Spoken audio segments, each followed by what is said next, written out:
Hi, ഞാനൊരു 2 ദിവസത്തിന് മുമ്പ് ഒരു വീഡിയോ ഇട്ടിട്ടുണ്ടായിരുന്നു. നമ്മളെ കേരളക്കരയിൽ ഏറ്റവും സ്ട്രഗിൾ ചെയ്തിട്ട് മക്കളെ വളർത്തുന്ന ഒരു അമ്മയെക്കുറിച്ച്.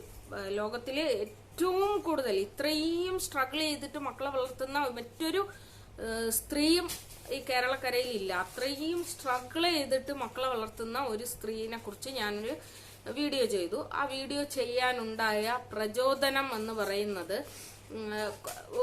കുറച്ച് കാര്യങ്ങളുണ്ട്. അത് ഞാൻ ആ വീഡിയോയിൽ തന്നെ പറഞ്ഞിട്ടുണ്ട്. എങ്കിലും കുറച്ചും കൂടി ഒന്ന് വിശദീകരിച്ചിട്ട് ഞാനൊരു കാര്യം കൂടി പറയാൻ ആഗ്രഹിക്കുന്നു. അതായത് ചില ഇല്ലായ്മകൾ പറഞ്ഞ് കൊണ്ടുവരുന്ന സമയത്ത് അത് കുറച്ച് റിയാക്ഷൻ ചാനലുകാരെടുത്ത് റിയാക്ട് ചെയ്തതിന്റെ താഴെ കുറേയേറെ കമന്റുകൾ വന്നിട്ടുണ്ടായിരുന്നു. ആ കമന്റുകൾ ഇങ്ങനെയൊക്കെ ആയിരുന്നു. എന്നെ ബ്ലോക്ക് ചെയ്തിട്ടുണ്ട്. ഞാൻ ആരോ എന്തോ പറഞ്ഞ സമയത്ത് ആ ആളിനെ അവര് ശപിക്കുകയുണ്ടായി. അപ്പൊ അങ്ങനെ ശപിക്കുന്നുണ്ടായിരുന്നു. പക്ഷെ ആ കമന്റുകളൊന്നും ഞാൻ പോയി നോക്കിയപ്പോൾ ആ കമന്റുകളൊന്നും ഇല്ല. കമന്റുകളൊക്കെ റിമൂവ് ചെയ്തിട്ടുണ്ട്. പക്ഷെ പിന്നീടുള്ള ഇവരുടെ വീഡിയോകളെന്ന് പറയുന്നത് ഭയങ്കര അയ്യോ പാപം എന്നുള്ള ഒരു രീതിയിലുള്ള വീഡിയോകളാണ് ഇവര് ചെയ്യുന്നത്. അപ്പൊ നമുക്ക് വിശ്വസിക്കാൻ പറ്റൂല. അയ്യോ ഇങ്ങനെയൊക്കെ സംസാരിക്കുന്ന ഒരാളാണോ ഈ ഒരു രീതിയിൽ വീഡിയോ ചെയ്യുന്നത് എന്ന് പോലും. അതായത് നമ്മുടെ റിയൽ ഫേസിനെ മറച്ചുകൊണ്ട് കബളിപ്പിക്കപ്പെടുന്ന ചില പേഴ്സണാലിറ്റി ഉള്ള ഒരാളാണ് അവരെന്ന് എനിക്ക് എൻ്റെ അനുഭവത്തിലൂടെ എനിക്ക് മനസ്സിലായ ഒരു കാര്യം. ഞാൻ അതിന് വിത്ത് പ്രൂഫ് ഒരു വീഡിയോ ചെയ്യുകയാണ് ചെയ്തത്. അതിന്റെ താഴെ ഒരുപാട് പേര് കമന്റ് ചെയ്തിട്ടുണ്ട്. എല്ലാ കമന്റിനും ഞാൻ റിപ്ലൈ ചെയ്തിട്ടുണ്ട്. കാരണം എനിക്ക് എന്റെ വീഡിയോ കാണുന്നവരാണ് എനിക്ക് കമന്റ് ചെയ്യുന്നത്. അതുകൊണ്ട് തന്നെ ആ കമന്റുകൾ ഞാൻ ഒരു വീഡിയോ ചെയ്യാൻ ഉള്ള കാരണം തന്നെ ഞാൻ യൂട്യൂബ് തുടങ്ങി ഇതിൽ എൻ്റെ അഭിപ്രായങ്ങൾ പറയുന്നത് തന്നെ എൻ്റെ കമന്റുകൾ ഡിലീറ്റ് ചെയ്യപ്പെടുന്നു എന്നുള്ള ഒരു അറിവുള്ളത് കൊണ്ടാണ്. അതുകൊണ്ട് തന്നെ ഞാൻ ആദ്യമേ മനസ്സിൽ ഒരു തീരുമാനം എടുത്തിട്ടുണ്ട്. എൻ്റെ വീഡിയോയുടെ താഴെ കമന്റ് ചെയ്യുന്നവർക്ക് ഞാൻ അതിൻ്റെതായ വാല്യൂ ഞാൻ കൊടുത്തിരിക്കും. പോസിറ്റീവായിട്ട് കമന്റ് ചെയ്യുന്നവർക്ക് അതിൻ്റെതായ രീതിയിൽ, നെഗറ്റീവായിട്ട് കമന്റ് ചെയ്യുന്നത് അത് അവർ മാന്യമായ രീതിയിൽ നെഗറ്റീവ് കമന്റ്സ് ഇടുകയാണെങ്കിൽ അതിനെ മാന്യതയോടുകൂടി തന്നെ അതിന് റിപ്ലൈ ചെയ്യുക. അല്ലെങ്കിൽ എൻ്റെ ഭാഗത്തെ ശരി എനിക്ക് ന്യായീകരിക്കാനുള്ള അവസരമായിട്ട് എടുക്കുക, അങ്ങനെയുള്ളത്. അതല്ലാതെ ഏത് നാണയത്തിലാണോ തിരിച്ചടിക്കുന്നത് അതേ നാണയത്തിൽ തിരിച്ചടിക്കാൻ തന്നെയാണ് ഞാൻ വീഡിയോ ചെയ്യുന്നതും കമന്റിന് താഴെ റിപ്ലൈ ചെയ്യുന്നതും. അതിനെ ആരും എടുത്തോണ്ട് വന്ന പൊങ്കാല ഇട്ടിട്ടൊന്നും ഒരു കാര്യവും ഇല്ല. കാരണം ഞാനത് മനസ്സിൽ നിയത്ത് ചെയ്ത് തന്നെയാണ് തുടങ്ങിയിരിക്കുന്നത്. ഇനി ഇതിന്റെ താഴെയുള്ള കമന്റുകൾ, ഈ വീഡിയോയുടെ താഴെ വന്നിരിക്കുന്ന കമന്റുകൾ നിങ്ങൾ നോക്കുക. അത് തന്നെയാണ് ഉത്തരവും. അതായത് പലരും പറയാൻ ആഗ്രഹിച്ചിരുന്നത്, അതായത് ഓൾമോസ്റ്റ് ആൾക്കാരും ഈ ഒരു സംഭവത്തിനെ ഒബ്സർവ് ചെയ്തിരിക്കുന്നത് ഈ ഒരു രീതിയിൽ തന്നെയാണ് എന്നുള്ളതാണ് അതിന്റെ താഴെയുള്ള കമന്റുകൾ. അതായത് ഇപ്പോൾ അവര് ഡിലീറ്റ് ചെയ്ത് കളഞ്ഞ കമന്റുകൾക്ക് കമന്റ് ചെയ്യുന്ന ആൾക്കാർക്ക് ഒരു അവസരം കൊടുക്കുക എന്നുള്ളത് കൂടിയാണ് ഞാൻ ആ ഒരു വീഡിയോ ചെയ്യാനുള്ള ഒരു കാരണം എന്ന് പറയുന്നത്. പിന്നെ ഈ വീഡിയോയുടെ താഴെ വന്ന് കുറേ നല്ല മനസ്സുള്ള, നല്ല വ്യക്തിത്വത്തിന് ഉടമകളായിട്ടുള്ള കുറച്ച് ആൾക്കാർ കമന്റ് ചെയ്തിട്ടുണ്ട്. ആ ആൾക്കാരുടെ കമന്റുകൾക്ക് പൊതുവായി തന്നെ മറുപടി പറയണമെന്ന് എനിക്ക് ആഗ്രഹമുണ്ട്. അപ്പൊ അതില് ചില ആൾക്കാരിട്ടിരിക്കുന്ന ഗീബത്ത് പറയരുത് എന്ന് പറഞ്ഞിട്ട് കമന്റ് ഇട്ടിട്ടുണ്ട്. ആ ഗീബത്ത് എന്താണെന്ന് എനിക്ക് അറിഞ്ഞൂടാ. എനിക്ക് തോന്നുന്നു ഫിത്തിന പറയരുത് എന്നാണോ ഉദ്ദേശിച്ചതെന്നുള്ളത് അറിഞ്ഞൂടാ. കുറച്ച് പേര് ഫിത്തിന പറയരുത് എന്ന് പറഞ്ഞിട്ട് കമന്റ് ഇട്ടിട്ടുണ്ട്. ഈ പറയരുത്, ഫിത്തിന പറയരുത് എന്ന് പറയുമ്പോൾ നമുക്ക് ഫിത്തിന എന്ന് പറഞ്ഞാൽ എന്താണ്? നുണ എന്നല്ലേ? ഇല്ലാത്ത കാര്യം ഉണ്ടാക്കി പറയുക. ഞാൻ ഈ ഇല്ലാത്ത കാര്യം ഞാൻ എൻ്റെ ഇമാജിനേഷനിൽ നിന്ന് വലിച്ചെടുത്ത് കൊണ്ടുവന്ന് ഒരു സ്ഥലത്ത് കൊണ്ടുവന്ന് ഡംപ് ചെയ്യുകയല്ല ചെയ്തത്. പൊതുവായ ഒരു ആള് പറഞ്ഞ കാര്യവും മറ്റ് പല സ്ഥലത്ത് നിന്ന് കിട്ടിയ ഡേറ്റാസും ഒക്കെ കൂട്ടിച്ചേർന്ന് ഞാൻ മനസ്സിലാക്കിയെടുത്ത എൻ്റെ അഭിപ്രായമാണ് ഞാൻ അവിടെ പറഞ്ഞിരിക്കുന്നത്. പിന്നെ എനിക്ക് ഉണ്ടായ ഒരു അനുഭവം കൂടി ഇൻക്ലൂഡ് ചെയ്ത് ഞാൻ വിത്ത് പ്രൂഫാണ്. അതിൽ നിങ്ങൾക്ക് എന്റെ കമന്റ് എടുത്ത് നോക്കാം. ആ കമന്റ് ഡിലീറ്റ് ചെയ്യാനും മാത്രമുള്ള ഒരു മോശം കമന്റ് അല്ല ഞാൻ ഇട്ടിട്ടുള്ളത്. അപ്പൊ അത് എന്തുകൊണ്ട് ഡിലീറ്റ് ചെയ്തു?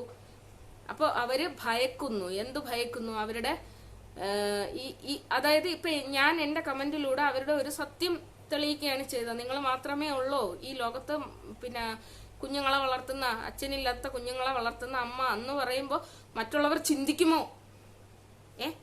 അങ്ങനെ ചിന്തിക്കുമോ എന്നുള്ള ഒരു ഭയം കൊണ്ടാണ് ആ കമന്റ് ഡിലീറ്റ് ചെയ്തിരിക്കുന്നത്. അല്ലാതെ അതൊരു മോശം കമന്റ് ആയതുകൊണ്ടൊന്നുമല്ല.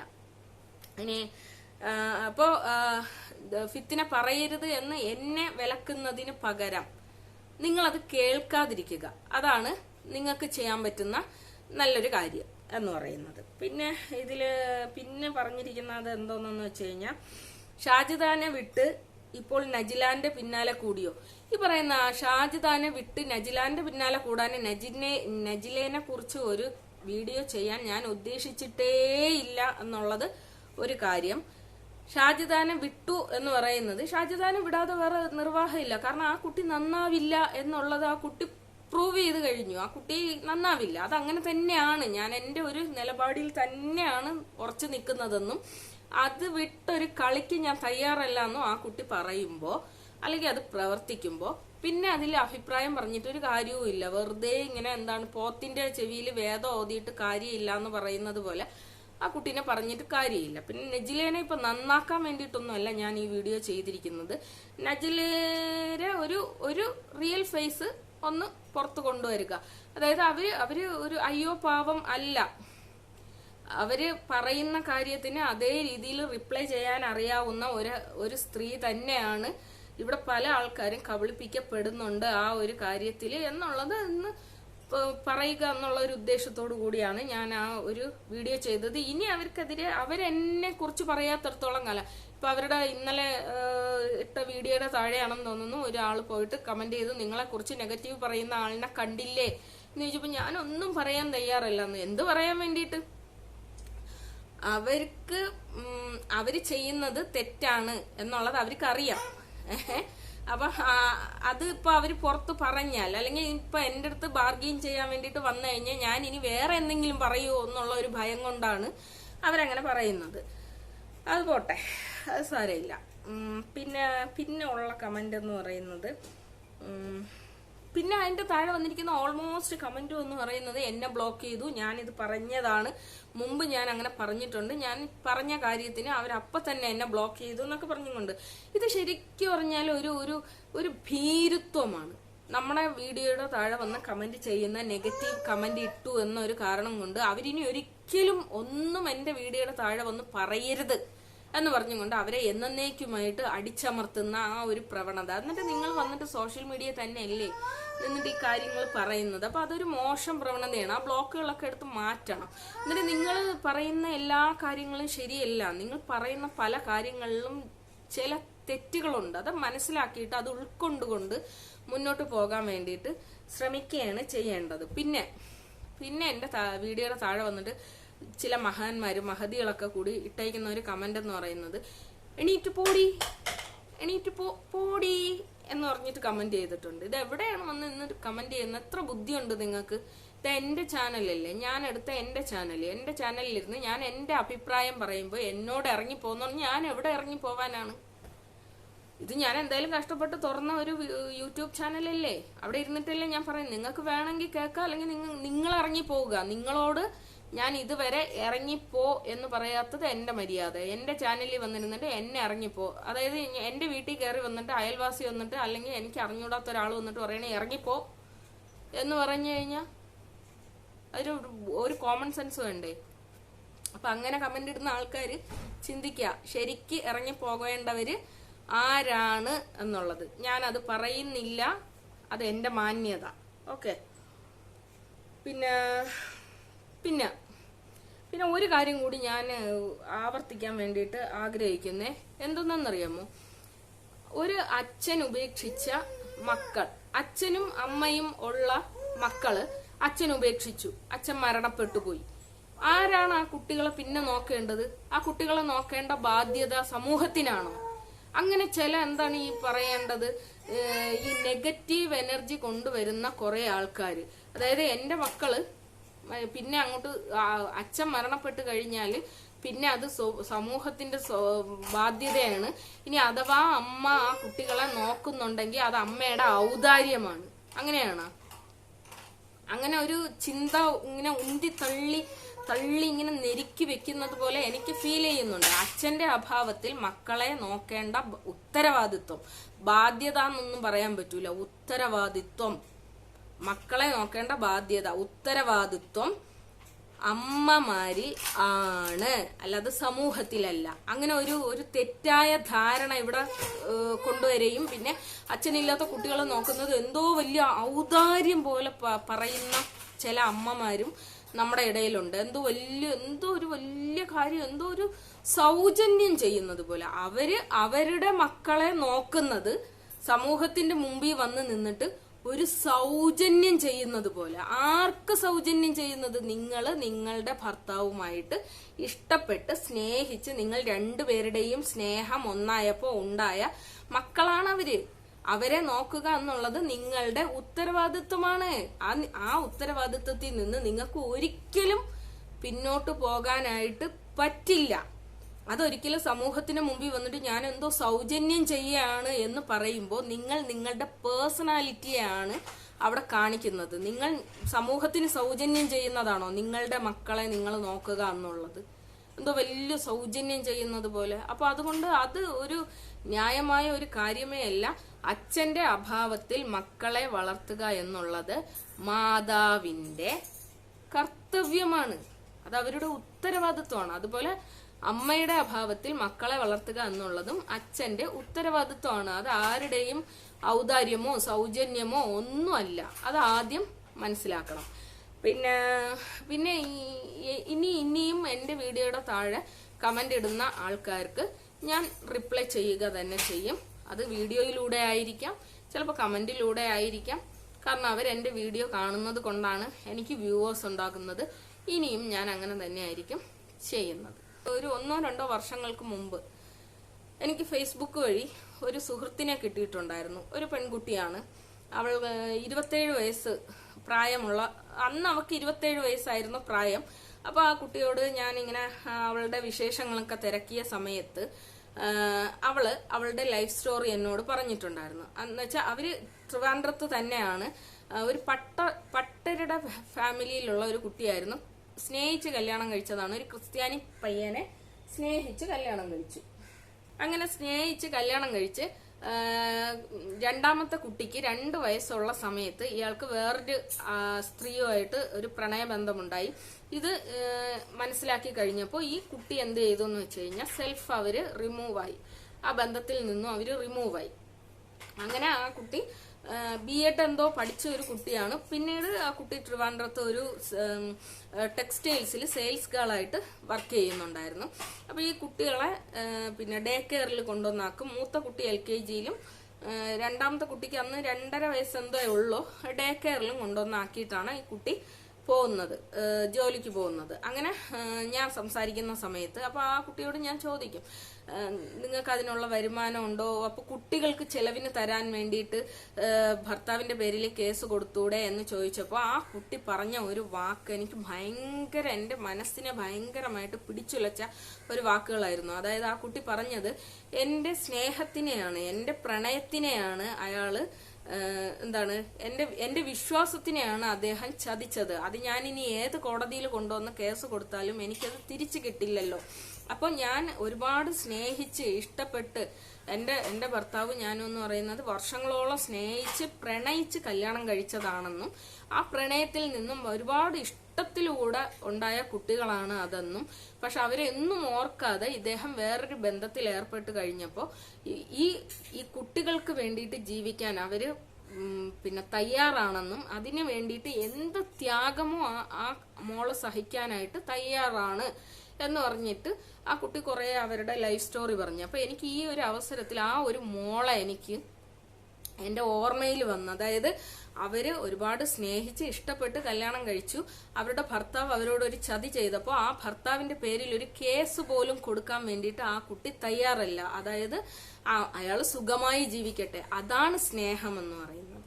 അവിടെയാണ് ആ സ്നേഹത്തിന് ജീവൻ ഉണ്ടാകുന്നത്. ആ കുട്ടി ചെയ്തത് അയാളുടെ സന്തോഷത്തിന് അവര് ജീവിച്ചോട്ടെ, അയാൾ ജീവിച്ചോട്ടെ, പക്ഷെ ഞാൻ എന്റെ മക്കളെ ഞാൻ നോക്കിക്കോളാം എന്ന് 27ാമത്തെ വയസ്സിൽ ആ കുട്ടി ഒരു ദൃഢനിശ്ചയമെടുത്തെങ്കിൽ ആ കുട്ടിയേക്കാൾ വലിയൊരു പോരാളിയാണോ ഈ സ്ത്രീ എന്നുള്ളതിനെ കുറിച്ച് എനിക്ക് ഈ ഒരു അവസരത്തിൽ എനിക്ക് ചോദിക്കാനായിട്ട് തോന്നിപ്പോകുന്നു.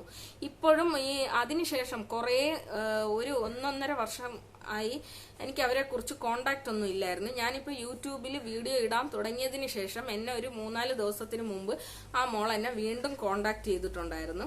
അപ്പോൾ അപ്പോഴും ആ കുട്ടി കല്യാണം കഴിച്ചിട്ടില്ല. ഇപ്പോൾ നല്ലൊരു പൊസിഷനിൽ, അതായത് സെയിൽസ് ഗേൾ ആയിട്ടാണ് ആ ഒരു ഷോപ്പിൽ അവർ കയറിയതെങ്കിൽ ഇപ്പോൾ അതിന്റെ സൂപ്പർവൈസർ സ്ഥാനത്തോട്ട് പിന്നെ മാറി നല്ല രീതിയിൽ ജീവിക്കുന്നു. കുഴപ്പമില്ലാത്ത രീതിയിൽ ഉള്ളത് കൊണ്ട് ഓണം പോലെ ജീവിക്കാൻ തയ്യാറാകുന്ന സമയത്ത് ഒരാൾക്കും ഒരു ബാധ്യതയും ഒരു കഷ്ടപ്പാടും ഇല്ല. അപ്പൊ ആ കുട്ടിയുടെ വരുമാനത്തിനനുസരിച്ചിട്ട് ഒരുപാട്, നമുക്കിപ്പോ അറിയാം, ഡേ കെയറിലൊക്കെ ഒരു കുട്ടീനെ ചേർക്കണമെങ്കിൽ എത്ര രൂപ വേണം. ഒരു സെയിൽസ് ഗേൾ ആയിട്ട് ഒരു സ്ഥാപനത്തിൽ തിരുവനന്തപുരത്ത് ഒരു സെയിൽസ് ഗേൾ ആയിട്ട് ജോലി ചെയ്യുന്ന ഒരു കുട്ടിക്ക് 15,000 രൂപയെ സാലറി ഉണ്ടാവും. ഒരു 5,000 രൂപയെങ്കിലും ആ കുട്ടിക്ക് പിന്നെ ഡേ കെയറിൽ കൊടുക്കണം. പിന്നെ ഉള്ളത് ഒരു 5,000 രൂപ, അത് 5,000-ഓ 6,000-ഓ രൂപ ഇല്ലാതെ വീട്ടു വാടക കൊടുക്കാൻ വേണ്ടിയിട്ട് പറ്റില്ല. അപ്പൊ അതെല്ലാം ആ ഒരു 27 വയസ്സിൽ ആ കുട്ടി അതെല്ലാം കൺട്രോൾ ചെയ്ത് ആ കുട്ടിയുടെ ജീവിതം ആ കുട്ടി കൺട്രോൾ ചെയ്ത് പോകുന്നുണ്ടെങ്കിൽ അതൊരു സ്ട്രഗിൾ മദർ അല്ലേ? അപ്പൊ ആ ഒരു കുട്ടീനെ എനിക്ക് ഈ ഒരു അവസരത്തിൽ എനിക്ക് ഒന്ന് പറയണം എന്ന് തോന്നി. അപ്പൊ അതുപോലുള്ള ഒരുപാട് അമ്മമാരുണ്ട്. എന്റെ ഈ വീഡിയോയുടെ താഴെ തന്നെ 2 അമ്മമാര് വന്നിട്ട് കമന്റ് ചെയ്തിട്ടുണ്ട്. എന്റെ ഒരാളുടെ ഭർത്താവ് ഉപേക്ഷിച്ചു പോയതാണ്, മറ്റൊരാളുടെ ഭർത്താവ് മരണപ്പെട്ട ആ ഭർത്താവിന്റെ ആ ഭാര്യയ്ക്ക് 3 കുട്ടികളും മറ്റേ ആൾക്ക് 4 കുട്ടികളും അവരും വളർത്തുന്നുണ്ട്. അപ്പൊ ഒരുപാട് അച്ഛൻ ഉപേക്ഷിച്ചു പോയവരും അച്ഛൻ മരണപ്പെട്ടു പോയവരുമായിട്ടുള്ള മക്കളെ വളർത്തുന്ന ഒരുപാട് സ്ത്രീകളുള്ള ഒരു നാട്ടിലാണ് നമ്മൾ ജീവിക്കുന്നത് എന്നുള്ള കാര്യം മറന്നു പോവാതിരിക്കുക. സൗജന്യമല്ല ഇത്, മക്കൾക്ക് നമ്മൾ കൊടുക്കുന്ന സൗജന്യമല്ല. കാരണം നമ്മളുടെ ഇഷ്ടം കൊണ്ട്, നമ്മളുടെ ഇഷ്ടത്തിലാണ് ഒരു കുഞ്ഞ് ജനിക്കുന്നത്. അച്ഛന്റെ അമ്മയുടെ ഇഷ്ടത്തിലാണ് ഒരു കുഞ്ഞ് ജനിക്കുന്നത്. അന്നേരം നമ്മൾ പോയിട്ട് നമ്മളെ കൊച്ചിന്റെ അടുത്ത് ചോദിച്ചിട്ടാണ് നിന്നെ ഞാൻ ഈ ഭൂമിയിൽ സൃഷ്ടിക്കട്ടെ മോളെ, ഞാൻ നിന്നെ നോക്കിക്കോളാം എന്ന് പറയുന്നത് അല്ലല്ലോ. പിന്നെ പറയേണ്ടത്, നമ്മളിൽ വന്നു ചേരുന്ന ദുഃഖങ്ങളും ഉണ്ട്, നമ്മളായിട്ട് വരുത്തി വെക്കുന്ന ചില ദുഃഖങ്ങളും ഉണ്ട്. അതായത് ഇപ്പൊ എനിക്ക് ഒരു കുഞ്ഞുണ്ട്, ഞാൻ ആ കുഞ്ഞിനെ നോക്കി ജീവിക്കണം എന്ന് എനിക്ക് തീരുമാനം എടുക്കാം. മറിച്ച് എനിക്കൊരു കുഞ്ഞുണ്ട്, എനിക്ക് ഒരു ജീവിതം കൂടി എനിക്ക് വേണം എന്ന് ഞാൻ തീരുമാനം എടുക്കുമ്പോൾ അവിടെ എൻ്റെ മക്കള് കഷ്ടപ്പെടും, എൻ്റെ കുഞ്ഞ് കഷ്ടപ്പെടും എന്നുള്ള കാര്യം കൂടി നമ്മൾ ചിന്തിക്കണം അല്ലേ? അപ്പോൾ അങ്ങനെ വീണ്ടും ഞാൻ ഒരു ജീവിതത്തിലോട്ട് നിർബന്ധിച്ചു ഞാൻ പോവും എന്ന് പറഞ്ഞു കഴിഞ്ഞാൽ അവിടെ ആ കുഞ്ഞ് എന്തെങ്കിലും ഒരു രീതിയിൽ കഷ്ടപ്പാട് അനുഭവിക്കും. അല്ല, എനിക്ക് എൻ്റെ കുഞ്ഞാണ് വലുത് എന്ന് ചിന്തിക്കുന്ന സമയത്ത് എനിക്കൊരു വിവാഹം വേണ്ട എന്ന് ചിന്തിക്കാം. അല്ലെങ്കിൽ പിന്നെ ആ കുഞ്ഞിനെ നന്നായിട്ട് പൊന്നുപോലെ നോക്കാൻ തയ്യാറായിട്ടുള്ള ഒരാളിനെ കണ്ടെത്തുക.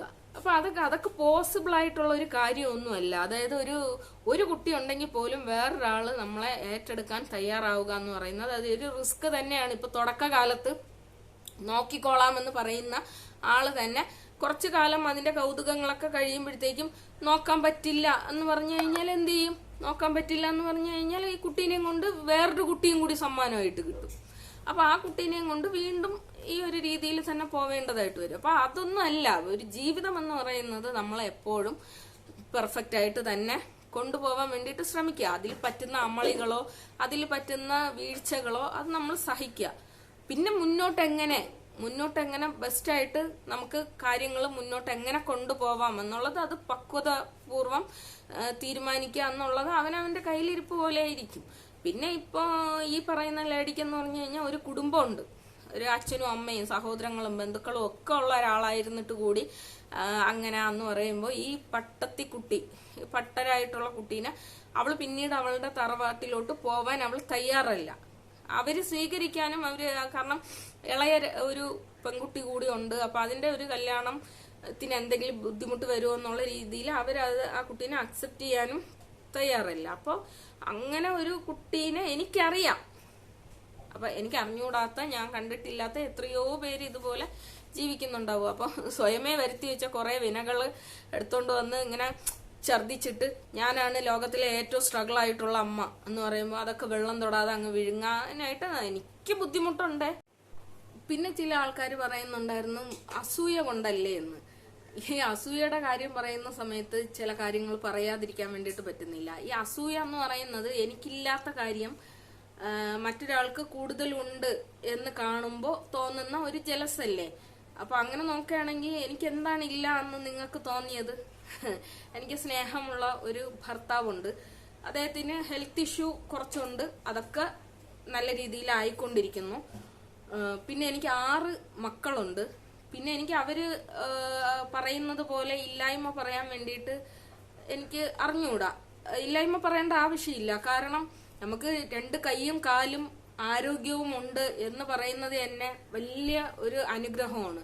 അപ്പൊ അതുണ്ടായിട്ടും ജോലി ചെയ്ത് മക്കളെ നോക്കാൻ വേണ്ടിയിട്ട് തികയുന്നില്ല എന്ന് പറയുന്നത്, അതുപോലെ പറയാൻ എനിക്ക് പറ്റുന്നില്ല എന്നുള്ളത് ഒരു ജലസാണോ എന്ന് എനിക്ക് അറിഞ്ഞുകൂടാ.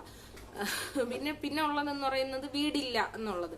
ഞാനിപ്പോ കയറി കിടക്കുന്നതും ഒരു നല്ല വീട്ടിലാണ്. അതെന്റെ സ്വന്തം വീടല്ല എങ്കിലും നമുക്ക് കയറി കിടക്കാൻ ഒരു വീടുണ്ടല്ലോ. സ്വന്തം വീടല്ല, ഞാൻ ഒറ്റയ്ക്ക് താമസിക്കുന്ന വീടാണെങ്കിലും നമുക്ക് അല്ലലില്ലാതെ മഴയും വെയിലും നനയാതെ കയറി കിടക്കാൻ ഒരു വീടുണ്ടല്ലോ. അത് തന്നെ വലിയ അനുഗ്രഹം തന്നെയാണ്. പിന്നെ വീടുള്ളവന് ഒരു വീടാണുള്ളത്, ഇല്ലാത്തവന് 1000 വീടാണ്. ഞാൻ 2 വർഷം കൂടുമ്പോൾ പുതിയ വീടുകളിലാണ് താമസിക്കുന്നത്. അപ്പൊ അത് എനിക്ക് ഒരു അനുഗ്രഹമായിട്ട് തന്നെയാണ് തോന്നുന്നത്. പിന്നെ നമ്മളെല്ലാം വേണം എന്ന് ആഗ്രഹിക്കുന്നത് എല്ലാം നമുക്കുണ്ട്, നമുക്ക് ഈ ഭൂമിയിലുണ്ട് എന്ന് നമ്മൾ അഹങ്കരിക്കുന്നത്, നമ്മൾ വേണമെന്ന് ആഗ്രഹിക്കുന്നതും എല്ലാം ഈ ഭൂമിയിൽ നമ്മൾ അവശേഷിപ്പിച്ചിട്ട് പോകേണ്ടവര് തന്നെയാണ്. അപ്പൊ അങ്ങനെ പിന്നെ ശാശ്വതമല്ലാത്ത, നമുക്ക് ഒരിക്കലും നമ്മളെ മരണം കൊണ്ട് തീർന്നു പോകുന്ന ഒരു സാധനം ആണ് നമുക്ക് ഈ ഭൂമിയിലുള്ളതെല്ലാം. ആ ഒരു സാധനത്തിന്റെ പേരിൽ എനിക്ക് അസൂയ ഒരിക്കലും തോന്നില്ല. എന്റെ ഒരു ബുദ്ധി വെച്ചിട്ട് എനിക്ക് ഒരിക്കലും അങ്ങനെ ഒരു അസൂയ തോന്നാൻ വേണ്ടിയിട്ടുള്ള ഒരു സാധ്യതയും ഇല്ല. എനിക്ക് അസൂയ തോന്നാനും വേണ്ടിയിട്ടുള്ള ഒരു കൂടുതലും ഞാൻ ആ ഒരു സ്ത്രീയിൽ കണ്ടിട്ടുമില്ല.